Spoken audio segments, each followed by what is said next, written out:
Spoiler, I show Pokemon that weren't revealed. Proceed at your own risk.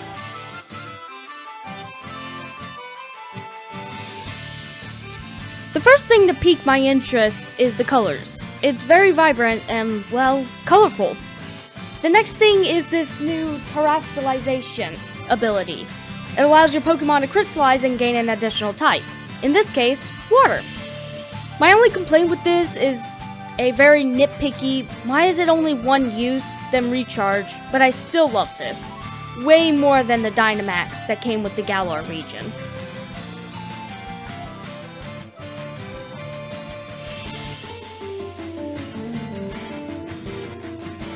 In Galar, you had camping. In Paldea, you have picnicking. This already shapes up to be way more fun than camping. You can move around and interact with your Pokemon instead of being stuck on the spot.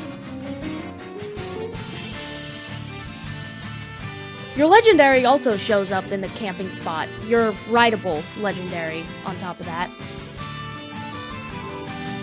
You can also make sandwiches, which can grant different boosts, like increasing the chance for your Pokemon to deliver an egg. For me, this is also way more fun than the curry making in Galar. Of course, making a sandwich is simple. The bread is there, the butter gets put on, and you get to throw on your ingredients.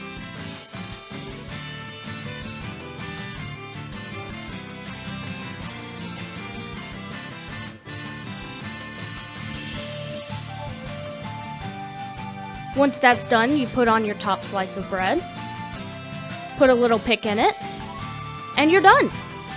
You've made yourself a sandwich.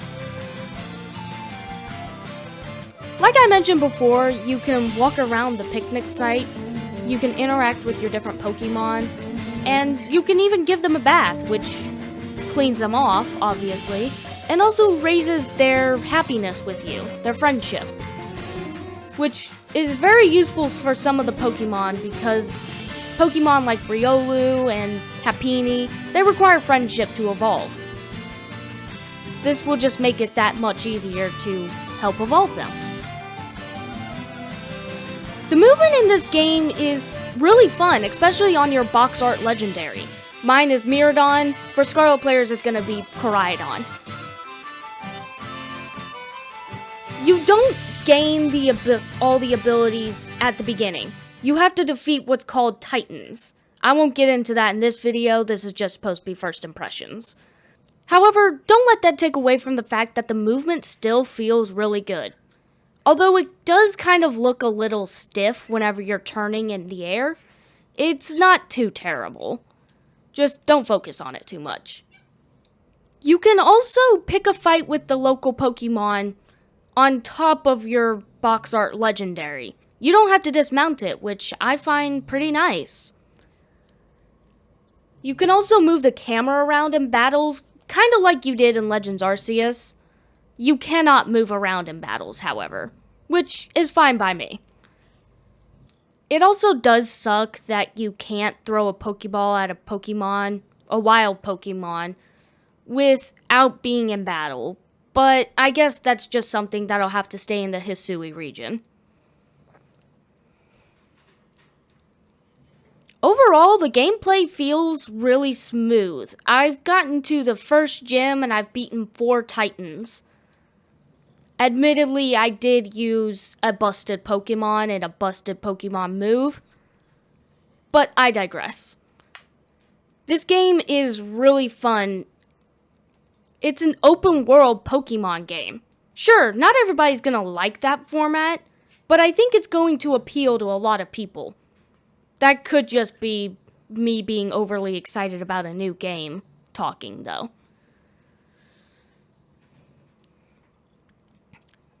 And sure, you're not totally open world at the beginning. You are kind of locked to just running on your box art legendary until you defeat the required Titans. There's a guide on YouTube that tells you how to defeat the Titans right after the tutorial. I'll link it in the description below. But yeah, this game is a lot of fun. Like, that's one of the only words that comes to my mind when I think of this game, is it's colorful, which I like, and it's fun, which I also like. And it's not perfect, I'll admit that. You have to recharge the Terra Orb after one use, which really sucks. The game can also be kind of laggy in some areas, but it's an open world game. I saw it happen sometimes in Legend of Zelda, Breath of the Wild occasionally, and I expect it to happen in Tears of the Kingdom too. The games can also be pretty laggy at times, but that happened with Breath of the Wild, and I expect it to happen with Tears of the Kingdom too. The Switch just isn't built to handle these open world games that load a lot of assets at the same time, so it's expected. So far, the games have more than met my expectations. In fact, they've exceeded them. To be fair, I wasn't expecting much given what we got in Galar. But then again, I was probably in the minority of people who actually liked Sword and Shield, other than the Dynamax. All in all, for this game, I only have minor gripes.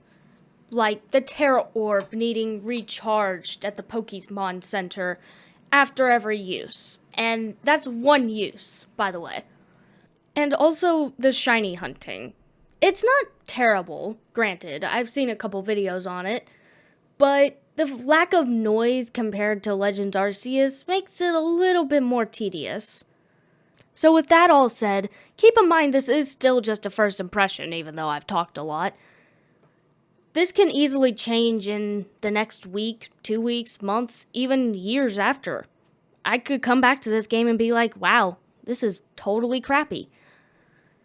However, for now, I think it's definitely worth at least giving a shot. I know Game Freak doesn't have the best reputation when it comes to Pokemon games, but it seems like they're trying to make up for their past mistakes. Maybe, who knows? I could be totally wrong. Anyways, I hope you enjoyed this video, and maybe check out my other videos. They may not be in the same format. In fact, they aren't in the same format. I wanted to try something new. Anyways, I guess I'll see you guys next video, which will probably be in about 2 months.